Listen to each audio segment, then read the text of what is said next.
We had set up two committees. The first committee was to tell us how to extricate ourselves from this lockdown and what we should do.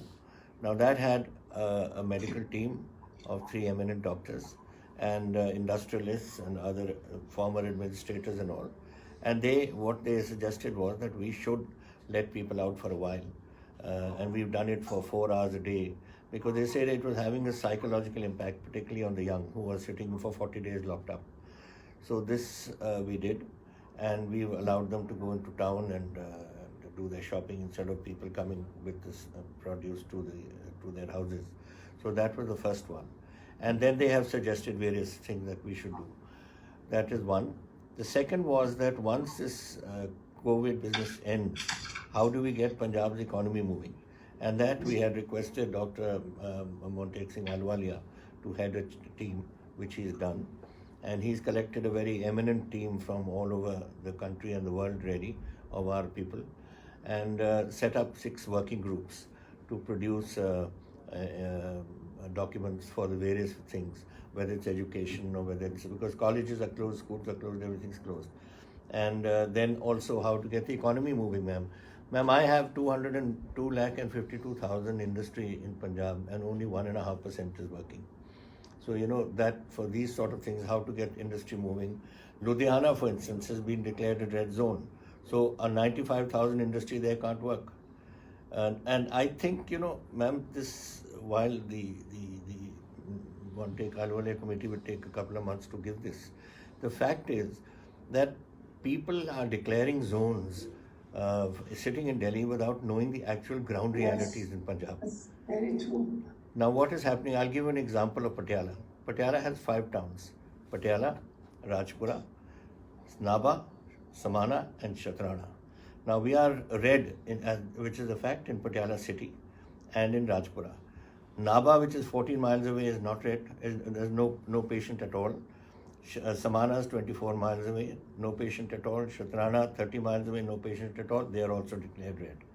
Now, even in Patiala city, there are 2 mohallas which are declared red. So what, has it been in our hands, what we would have done, the Deputy Commissioner, was to isolate those mohallas with a buffer zone around it and let the rest of the city open. But they are not doing this. Somebody sitting in, some joint secretary in the Ministry of Home is just saying, Patiala, this thing and the whole thing should be declared red. Now, same as Ludhiana. If I don't get 95% of my industry working, how do I function? So here the district magistrate should be empowered to decide which within the cities is the bad area, and that area can be isolated, and the rest of the area we should allow them to work. Now, Naba, for instance, is one of my biggest milk producers. This is the milk season, and they can't work their factory. It was the old Horlicks factory, it's called something else now, but it's taking many lakhs of liters a day. But this is the sort of thing that's going on. They are doing these things without knowing ground realities, and that's going to affect us very much so. Now, I believe government is bringing 74 aircraft loads from people from all over the world, which are going to land in another few days. And I think we are arriving, the first aircraft we've been told is arriving here on the 7th. Now, how many people will be positive in that? What can we do?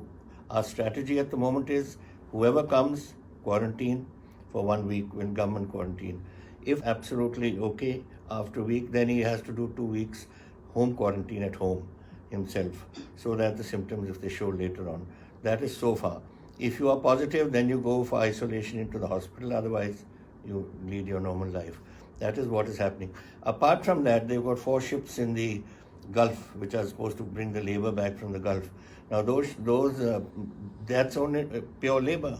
They all live in those labor camps. Once when I went there, they are living, there's one room, there are 2 people sleeping on the bed, and they get up and go for work, and the other 2 come and sleep on the same bed. So that is the way it's going to happen. So if we do not check them, then this thing is likely to spread much more, man. We have 13 lakh migrant workers, out of which 10 lakh have already online told us they want to go home. So 10 lakh we are preparing for. So far we've got preparation for 400. 1,200 people are going per train, and they are charging us 870, which the Punjab government is paying. And we have yesterday sent 3 trains, today we are sending 6, and we have overall booked up to 400 trains to go. And then if people, ma'am, I'd like to add that our industry is starting up. So its possibility is that out of the 10 lakh who have asked to go, perhaps some will drop out and join the industry in Ludhiana and other places.